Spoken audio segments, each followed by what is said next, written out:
Vamos a entender lo que es la definición del momento de un par, pero antes de entrar a la definición necesito explicar un concepto para contrastarlo con la definición de momento de un par. Si nosotros tenemos el sistema punto de aplicación del momento, brazo y fuerza, nosotros podríamos escribir este sistema como un sistema equivalente donde nosotros escribimos el momento m aplicado sobre el punto P y la fuerza F aplicada sobre el mismo punto P. Ambos de estos sistemas son equivalentes. Ya voy a entrar a un video de fuerzas equivalentes más adelante. A lo que quiero ir es que cuando nosotros generamos una sola fuerza multiplicada por el brazo aplicando un momento de fuerza en P, sobre este punto P se genera no solamente un momento, sino también una fuerza. ¿De acuerdo? Bien, vámonos entonces ahora a la definición del momento de un par. También es llamado momento puro. ¿Por qué? Porque cuando nosotros en un sistema coordenado de referencia tenemos un punto O al cual le vamos a aplicar el momento, esta vez no vamos a aplicar una sola fuerza, sino dos fuerzas. Si notas, estas dos fuerzas son de igual magnitud, de igual dirección, pero de sentidos opuestos. Ahora, cuando nosotros hacemos el cómputo del brazo que generan estas dos fuerzas sobre el punto O, que por simplicidad lo he tomado en el origen, vamos a ver que estas dos fuerzas generan un momento. ¿De qué forma? Las líneas de acción son las que nosotros estamos dibujando en verde. Ahora, existe una distancia d entre estas dos líneas de acción de las fuerzas. No olvides que las fuerzas son iguales pero opuestas en sentido. Ahora, por simplicidad, habíamos dicho, vamos a nosotros encontrar el momento que generan estas dos fuerzas respecto al punto O.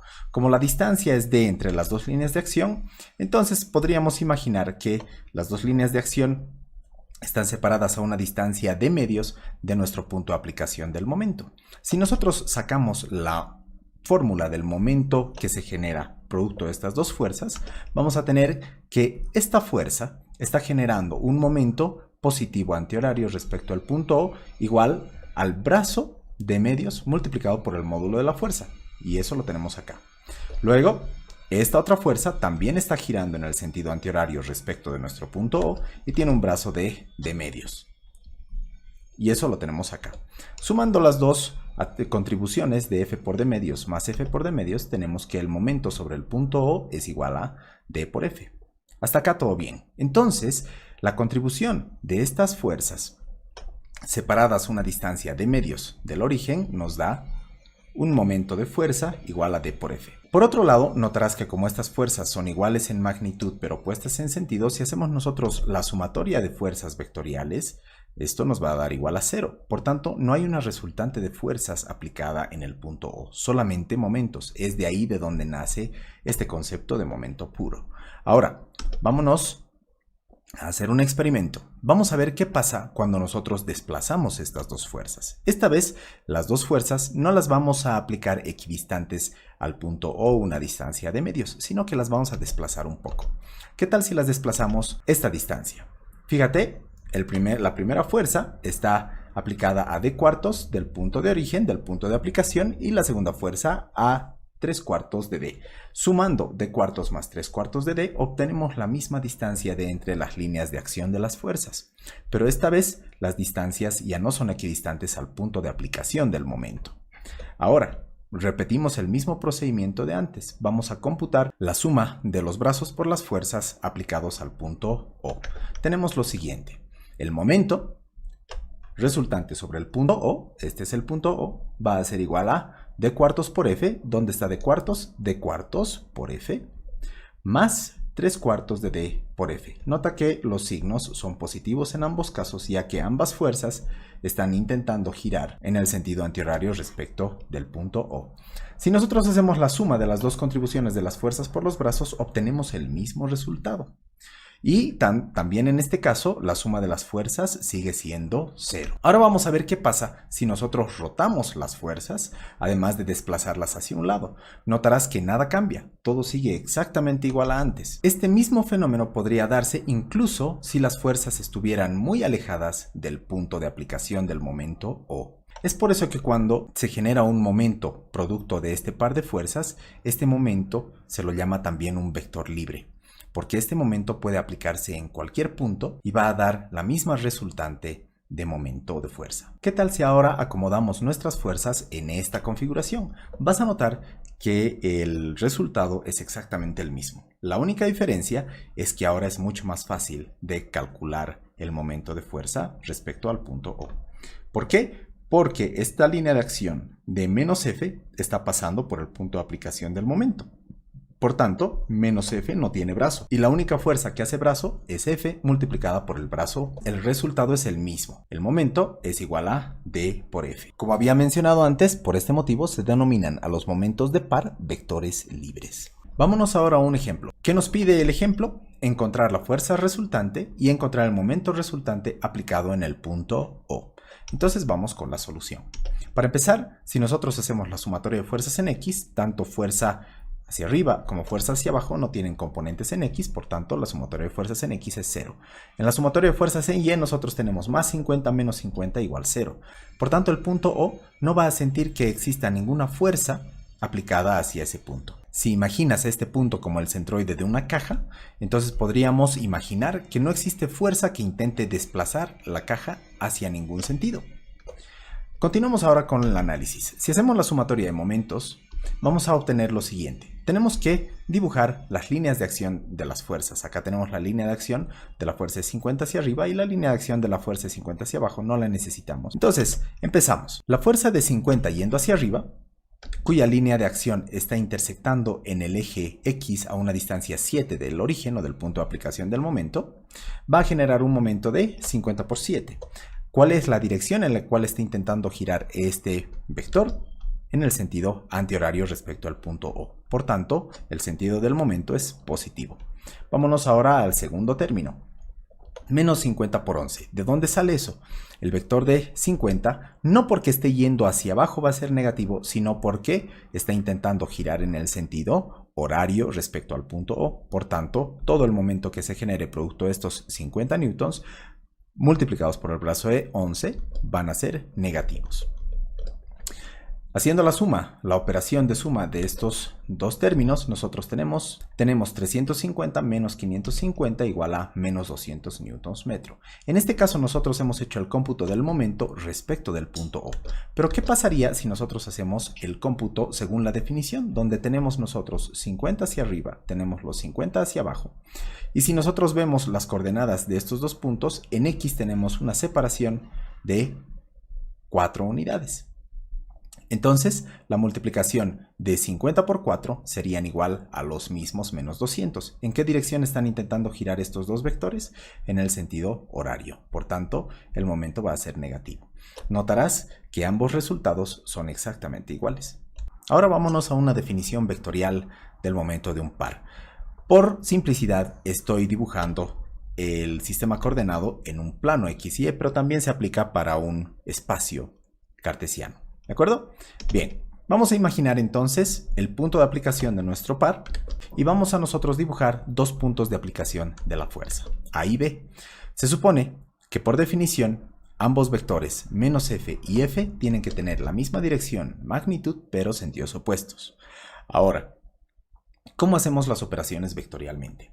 Necesitamos dos vectores, un vector que vaya desde O hacia A y un vector que vaya desde O hacia B. Estos se llaman vectores posición de las fuerzas F. Ahora, si nosotros queremos encontrar el momento de fuerza aplicado en el punto O producto de las dos fuerzas, tenemos que hacer el producto vectorial de este brazo multiplicado por este vector más este brazo multiplicado por este vector según la definición vectorial de momento de fuerza explicado en un video anterior. Te dejo el link en la descripción del video.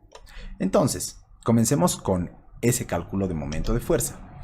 Como había repetido antes, el momento de fuerza aplicado en el punto O va a ser igual al brazo OA multiplicado por la fuerza vectorialmente más el brazo OB multiplicado por la fuerza F. OB multiplicado vectorialmente por la fuerza F. El resultado de esto es el siguiente. Nosotros podemos con ciertas operaciones algebraicas ordenar los términos acá arriba y tenemos lo siguiente. Ahora, como F es común a los dos términos, nosotros podemos sacarlo de factor común y tenemos esta resta de acá. OB menos A multiplicado vectorialmente por F, pero OB menos A resulta que es un vector AB. OB menos OA resulta en un vector AB como el que se muestra en la gráfica. Por tanto, la definición de momento vectorial nos dice que el momento de una fuerza producto de dos fuerzas de este estilo, o sea, el momento de un par, es igual al brazo AB, que parte de una fuerza y llega a la otra, multiplicado por la fuerza a la cual está llegando el vector del brazo. Esa es la definición vectorial. Nota que, al igual que con el momento vectorial de una fuerza, AB no necesita ser perpendicular a F. Este es un concepto que nosotros habíamos repasado en la definición vectorial de momento de fuerza. Ahora vámonos a un ejemplo, esta vez con vectores. Vamos esta vez a trabajar con vectores en el espacio. Resulta que ahora tenemos dos fuerzas cuyas magnitudes no conocemos, pero cuyas componentes sí. Estas dos fuerzas están aplicadas en los dos puntos mostrados en el gráfico. Más adelante vamos a nombrar estos dos puntos A y B por simplicidad y para poder manejarlos con algún nombre. Entonces vámonos a la solución.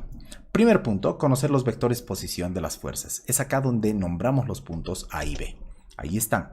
Podríamos haber nombrado los puntos de manera inversa, no existe ningún problema. Ahora, necesitamos conocer las coordenadas de A y las coordenadas de B. Las coordenadas de A son sencillas, porque si notas, el punto A está avanzando 5 unidades en la dirección X, en la dirección Y no tenemos ninguna unidad, 0, pues este punto A está sobre el plano XZ, y en la dirección Z nosotros tenemos 25 de altura. Por tanto, el vector OA es igual a 5, 0, 25. Vámonos ahora a encontrar la posición del vector B, que es un poquito más compleja. ¿Qué hacemos para encontrar la posición del vector B? Vamos a imaginarnos una vista desde arriba, como si nosotros estuviéramos mirando a todo nuestro espacio de trabajo desde arriba. Y como lo estamos viendo desde una vista muy desde arriba, el eje Z se convierte en un punto. Está acá, ¿de acuerdo?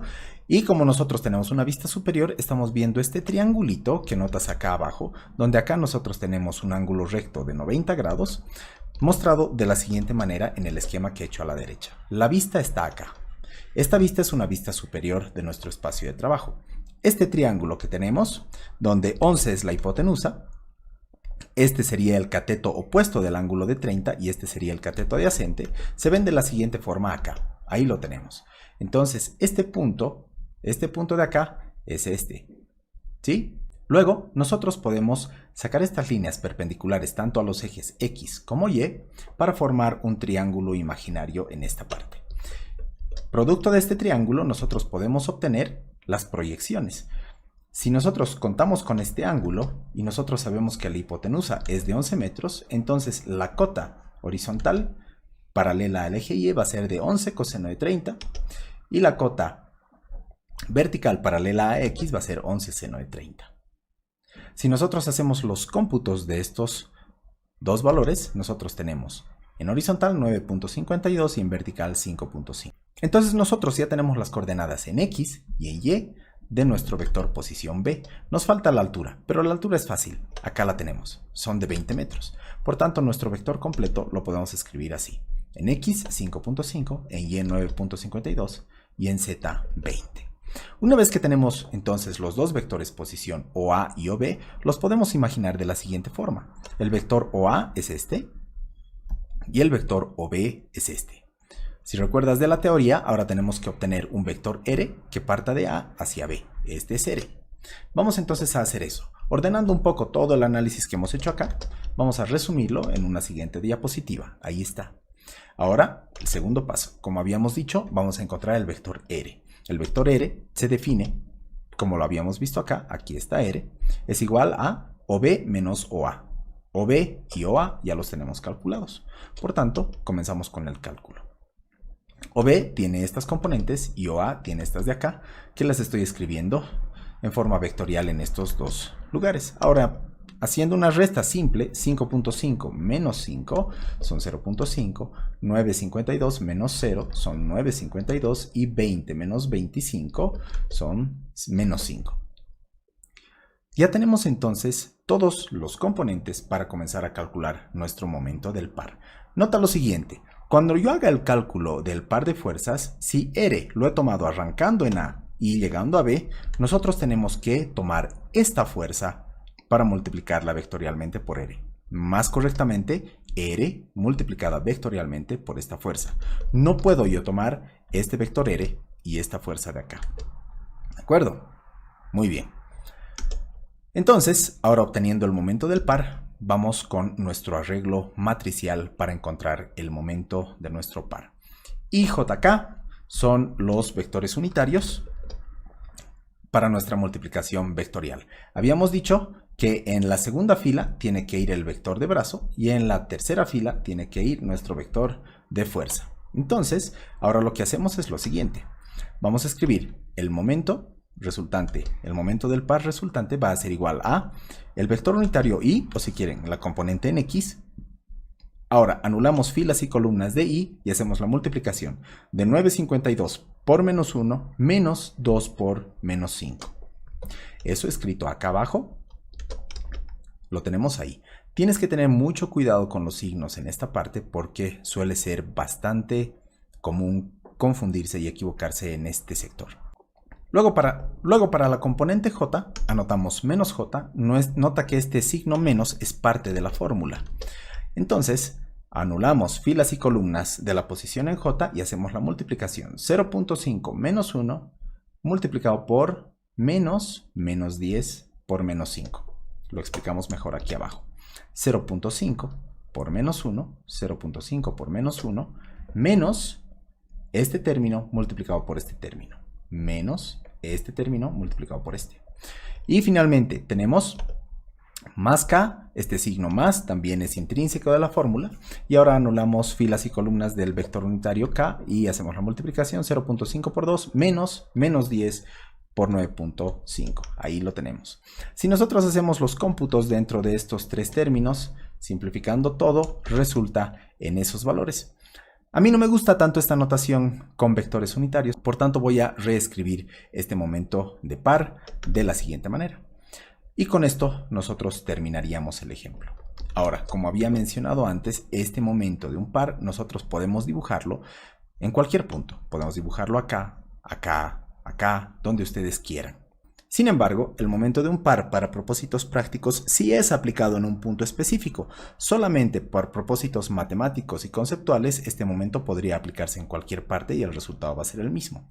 Pero si nosotros quisiéramos aplicar el momento en términos prácticos, tendríamos que aplicarlo en puntos específicos. Por ejemplo, si nosotros tenemos la llanta de un auto y nosotros quisiéramos aplicar un momento puro dentro de una de las tuercas, entonces obviamente el punto de aplicación va a ser concreto.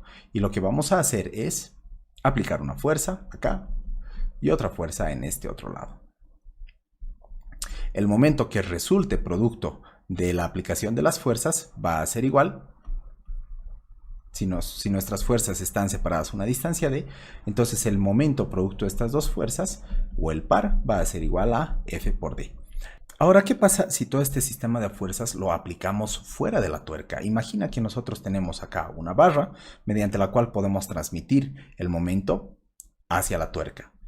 Ya no es tan intuitivo pensar que si nosotros aplicamos una fuerza acá y otra fuerza acá, vamos a producir el mismo resultado. Pero por más antiintuitivo que resulte, este sistema genera un momento de fuerza sobre la tuerca que igual no genera una resultante de fuerza y cuyo momento de fuerza va a ser igual a F por D. Espero que el video te haya resultado de ayuda. Esto tiene que ir acompañado de varios ejemplos para que se termine de entender el concepto. Espero que el video te haya resultado de ayuda. Esto tiene que ir acompañado de varios ejemplos para que el concepto quede consolidado.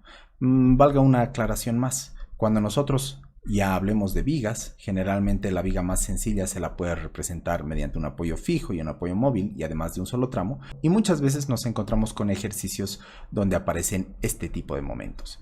Este tipo de momentos son los pares de los cuales estamos hablando. O si quieren, momentos de un par. ¿De acuerdo? Sin más por el momento me despido y nos vemos entonces en un siguiente video.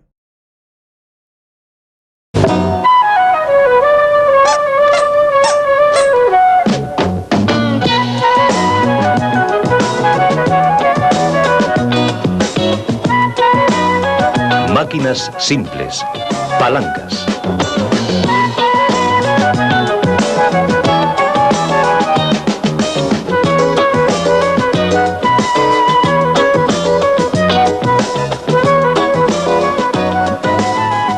Supongamos, por ejemplo, que necesitas algo para mover una gran piedra, pero es demasiado pesada.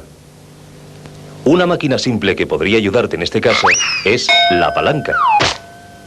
Una palanca puede ser cualquier barra rígida que se balancea sobre un punto. Este punto de apoyo se llama fulcro. Cuando se ejerce una fuerza sobre un extremo de la palanca, esta produce otra fuerza aquí, sobre el otro extremo, para levantar la carga. Supongamos que la carga pesa 25 kilogramos. En tal caso, se necesitan 25 kilos de fuerza para levantarla. Si el fulcro está en el centro de la palanca, como en este caso, se necesita empujar hacia abajo con la misma cantidad de fuerza, 25 kilos, sobre su extremo. Si la carga pesa 50 kilos, la cantidad de fuerza que tú aplicas es la misma que la de la fuerza que actúa sobre la carga, la misma fuerza que necesitas para elevar la carga sin la palanca.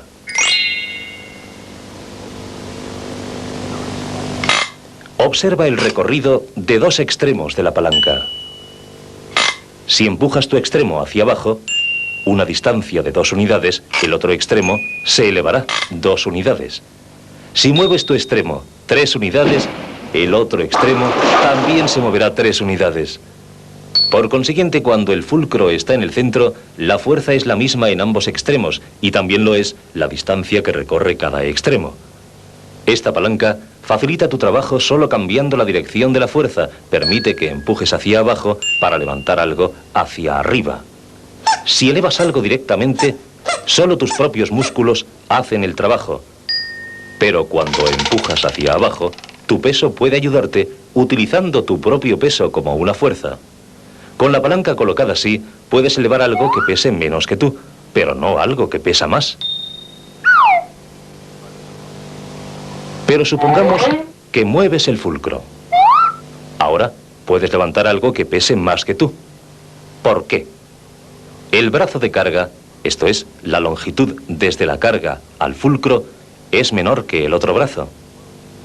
Y ahora, a fin de hacer que la carga se eleve a esta distancia, tienes que mover tu fuerza una distancia mayor. Y en cambio, cuando aplicas tu fuerza aquí, la palanca aplica una fuerza mayor aquí, para levantar la carga. Aprovechas una distancia aumentada en un lado de la palanca para obtener un incremento de fuerza en el otro. Si mueves el fulcro todavía más adelante, el brazo de carga es todavía más corto. Mueves tu fuerza a una distancia mayor, pero la palanca aplica una fuerza todavía mayor. Así es que puedes levantar cosas incluso muy pesadas. De modo que aquí tienes una máquina simple que puede ayudarte a aplicar una gran cantidad de fuerza donde la necesites.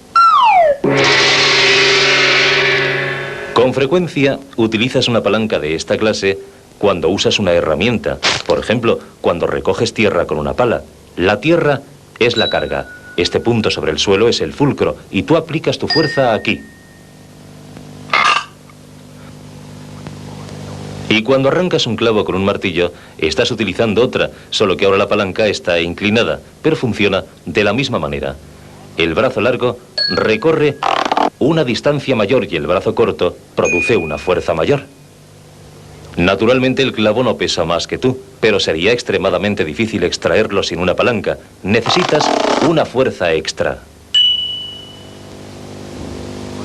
A veces, lo que deseas no es un incremento de fuerza, sino transformar un pequeño recorrido en una distancia mayor. En tal caso, aplicas tu fuerza aquí, sobre el extremo más corto. Tienes que aplicar una gran fuerza, pero esto hace que el otro extremo desplace una distancia menor. Ahora, haces lo contrario de lo que has hecho antes. Cambias fuerza para obtener distancia. Tal como haces cuando remas en un bote. Un movimiento corto de tus manos mueve los extremos de los remos una distancia larga para hacer avanzar el bote, pero utilizando palancas de esta manera también obtienes algo más, velocidad. Ambos extremos de la palanca se mueven hacia atrás y hacia adelante en el mismo espacio de tiempo, pero puesto que este extremo se mueve a mayor distancia en este tiempo, también tiene que moverse con mayor rapidez. Así, con esta palanca haces que el bote se mueva rápidamente, aumentando la velocidad. Ahora supongamos que tomas dos de estas palancas y las unes de esta manera para formar unas tijeras. Un tornillo es el fulcro de ambas. En estas tijeras, los brazos de carga son más largos que los otros brazos. Por consiguiente, la fuerza con que cortan las tijeras es menor que la fuerza que tú aplicas aquí. ¿Hay alguna forma de que estas tijeras corten con más fuerza? No puedes desplazar el fulcro, pero puedes desplazar la carga. Ahora los brazos de carga desde la carga al fulcro son más cortos. Las palancas funcionan como si estas partes no fueran más largas que estas. Cuanto más cortos son los brazos de carga comparados con los otros brazos, más aumenta la fuerza de las palancas. Así, cuanto más cerca del fulcro pongas alguna cosa, más fuerza desarrollarán las tijeras y más fácilmente cortarán. Las herramientas para cortar y estrujar están hechas con brazos de carga de diversas longitudes. Puedes elegir la que necesitas para el trabajo que estás haciendo. Estas tijeras, por ejemplo, con el fulcro cerca del centro, son especiales para algo tan fácil como cortar la hierba. Si necesitas atenazar algo fuertemente, deberás elegir estas. Los brazos de carga son un poco más cortos que los otros brazos. Así es que puedes obtener realmente una gran cantidad de fuerza aquí. Y si necesitas todavía más fuerza, como para cortar una rama, deberás elegir estas. Los brazos de carga son muy cortos comparados con los otros, así es que estos extremos se mueven recorriendo una gran distancia y aquí obtienen una gran fuerza.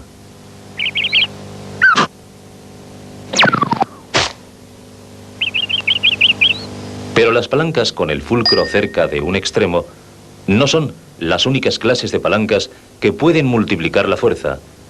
Algunas palancas tienen el fulcro en el extremo. Para utilizar esta clase de palanca podrías poner la carga aquí y aplicar tu fuerza en este extremo. En este caso, por elevación.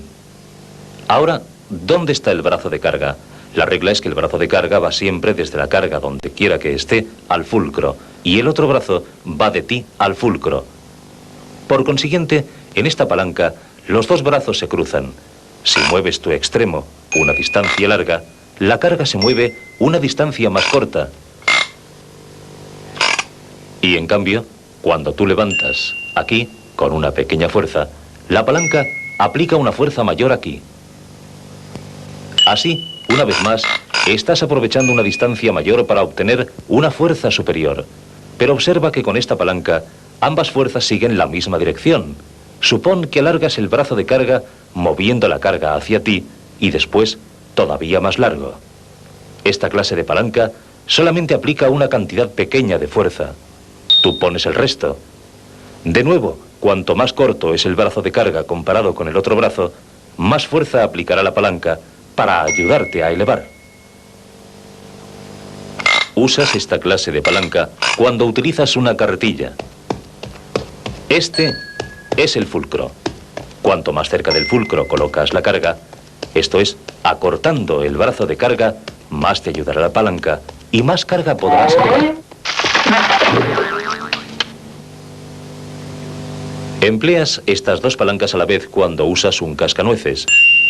El mejor sitio para colocar la nuez para obtener la mayor fuerza posible es donde los brazos de carga son lo más cortos posible. Pero supón que usas esta clase de palanca de diferente manera. Supón que colocas esta carga en este extremo. Ahora, este es el brazo de carga, desde la carga al fulcro. En este caso, la longitud total de la palanca. Si aplicas tu fuerza aquí, entre la carga y el fulcro, entonces este es el otro brazo. Puedes ver que ahora debes aplicar una fuerza importante, pero que la carga se desplaza a una distancia considerable. Hay muchas palancas de esta clase en tu propio cuerpo, como cuando haces girar tu brazo. Visto desde arriba, aquí está la carga, aquí está el fulcro, en tu hombro, y tu músculo aplica la fuerza aquí. Tu músculo se mueve enérgicamente, pero solo por una distancia corta, mientras que la carga se desplaza a una distancia mucho mayor y con una velocidad mucho mayor que el músculo. Usas otra de estas palancas cuando levantas algo así. Tu codo es el fulcro. Lo que tienes en la mano es la carga. Y tu músculo aplica su fuerza aquí.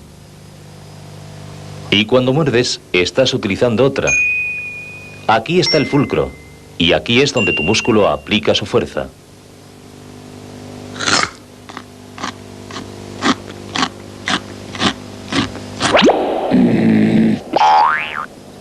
Por consiguiente, las palancas son máquinas simples que pueden tener sus fulcros entre los dos extremos o en uno de los extremos.